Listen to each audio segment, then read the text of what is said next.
डर ये रहता है कहीं मेरी जगह वो किसी और का इंतखाब ना कर लें।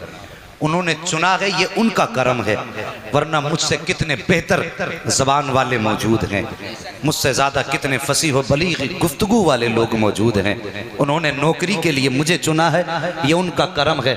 बस मैं चाहता हूँ उनकी ग़ुलामी में कोई कमी न रह जाए, इसलिए मैं दिल से गुफ्तगू करता हूँ और चाहता हूँ जो सुने इस गुफ्तगू को वो भी दिल से सुने। बात शान वालों की है तो फिर समातें भी शान वाली होनी चाहिए, शान वाली चाहिए। इज्जत वालों का जिक्र है तो सुना भी उतनी शान से जाए जितनी शान वालों का तज़किरा है। बस गौर करें मेरी बात पर।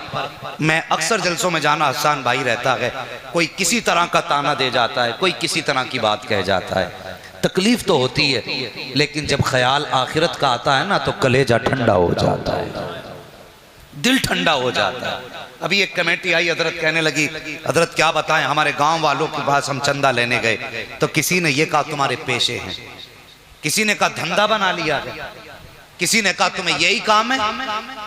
जब उन्होंने ये बात कही यार दिल टूट गया। मैंने भरे मजमे में कमेटी को खड़ा किया और बहुत जल्द वो वीडियो आपके सामने होगा। मैंने खड़ा करके पूरी बस्ती वालों से पूछा था, बस्ती वालों बताओ ये जो कमेटी है कभी तुम्हारे दरवाजे पे पैसे लेने ये कह के गई कि मेरे बच्चे की तबीयत खराब है, कुछ पैसे की जरूरत है? बोले कभी नहीं है। मैंने कभी कोई इनमें से तुम्हारे दरवाजे पे ये कह के पैसे लेने आया कि मेरी बीवी की दवा नहीं है? क्या किसी कमेटी के मेंबर को तुमने अपने चूल्हे के लिए चंदा करते देखा?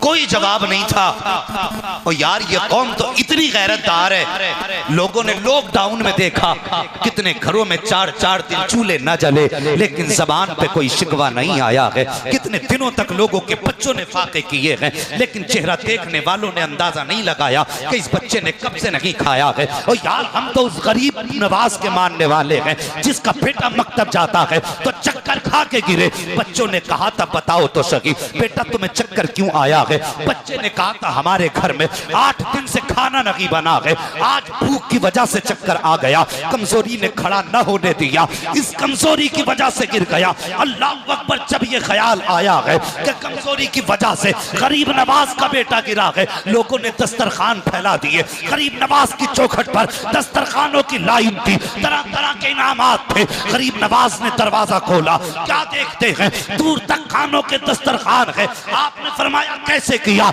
लोगों ने बताया हजरत आपके बेटे को भूख की वजह से जमीन पे गिरते देखा, पता चला आपके दरवाजे पे कई दिन से खाना नहीं बना है, हम ये खाना लेकर के आ गए हैं। गरीब नवाज ने खाना कबूल ना किया, बेटे को बुलाया और बुलाने के बाद कहा था मेरे लख्ते जिगर तू मेरा नूरे नजर भी है, लख्ते जिगर भी है, जिगर का टुकड़ा भी है, मेरा बेटा भी है, नसब भी तुझसे चलेगा, नस्ल भी तुझसे चलेगी। लेकिन आज तूने मेरे घर का पर्दा हटा दिया है, आज के बाद मैं तेरी सूरत नहीं देख सकता, तू अपनी सूरत दिखाने वाला। नारे तकबीर, नारे रिसालत, फैज़ाने शहीद आज़म, फैज़ाने गरीब नवाज, मसलके आला हजरत हजरत अल्लामा मुफ्ती हम्माद रज़ा कादरी। नारे तकबीर।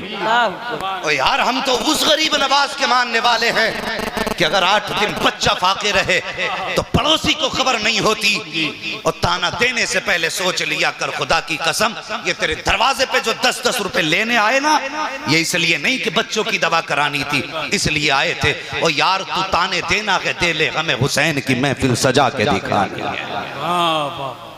और मुबारक हो तुम्हें जितने भी हुसैन की महफिल को सजा के बैठे हो। आने वालों आज अपने दामन को आज अपना दस्तरखान बना लो और हाथ उठा के कहो मुस्तफा आज अपने नवासों की खैरात अता कर दो। खुदा की कसम मेरा ईमान कहता है घर पलट के बाद में जाओगे खैरात मदीने से पहले दे दी जाएगी। ये उनकी महफिल है, खैरात मदीने से पहले दे दी जाएगी। और वो कितने मेहरबान है, कभी सोचा तक नहीं। हसनैन करीमैन दोनों का कौल है, दोनों शहजादों का। फरमाते हैं हमारी मोहब्बत में अगर किसी की आंख से आंसू का एक कतरा भी गिरा, फरमाते हैं जमीन पे आने की बात अलग है, अगर पलक का एक बाल भी भीगा आंसू से हमारी मोहब्बत में, फरमाते हैं हमें पैदा करने वाले की कसम हम जन्नत में बाद में जाएंगे, उसका हाथ पकड़ के जन्नत में पहले दाखिल कराएंगे। ये नस्ल करीमों की लजपाल घराना है। अल्लाह अकबर। आज करीमों की महफिल में बैठे हो, तुमने सखी बहुत देखे होंगे, लेकिन खुदा की कसम हुसैन जैसा सखी नहीं दिखा सकते। कितने सखी हैं बता दूं एक बात, सुनेंगे थोड़ी देर, जरा सारे मिलके कह दें या हुसैन। यकीनन मेरी बातें कड़वी होती हैं, किसी को तो बुरी लगेंगी, लेकिन परवाह नहीं। पाए मुरा लंग नेस्त मुल्क खुदा तंग नेस्त। हम लंगड़े नहीं है और अल्लाह की ये कायनात छोटी नहीं है। कोई बुलाए ना बुलाए बात सच कह के जाते हैं। अच्छी लगे दिल पे रख लेना, बुरी लगे वापस कर देना। और अपनी गोद में कुछ और नहीं, बस इश्क के सौदे होते। और यार मर जाना, औलाद से कह के मरना, जब तक जीना सैयदा के फातिमा के लालों के तज़किरे करते रहना। पूरी कायनात भी अगर कुर्बान कर देना हम, तो मेरे हुसैन के असगर के खून के एक कतरे का हक अदा नहीं हो सकता। उनके शहजादे के कतरे खून का एक कतरा जो गिरा, उसका भी हक अदा नहीं कर सकते हम। और किस बात पे अकड़े हमें, किस बात पे इतरा रहे हैं। और बदलो यार, अभी दिल ही ठीक नहीं हमारे। हद हो गई, इतराने की इंतहा हो गई। हम लोग समझते क्या अपने आप को देख। यमन का एक बादशाह हुआ, ये बात मैं अक्सर बताता हूं। यमन में एक बादशाह हुआ, जब उसका इंतकाल होने लगा, उसकी कुर्सी पे उसका बेटा बैठा। बेटे का नाम था तैयब। क्या नाम था? नाम याद कर लो बेटे, मेरे बच्चों याद करो, अल्लाह तुम्हारे माँ बाप को सलामत रखे। और यार इस उम्र में बिस्तर में लेटा होना चाहिए था बच्चों को। और यार किसी का तो प्यार है जो उठने नहीं दे रहा, सुभान अल्लाह।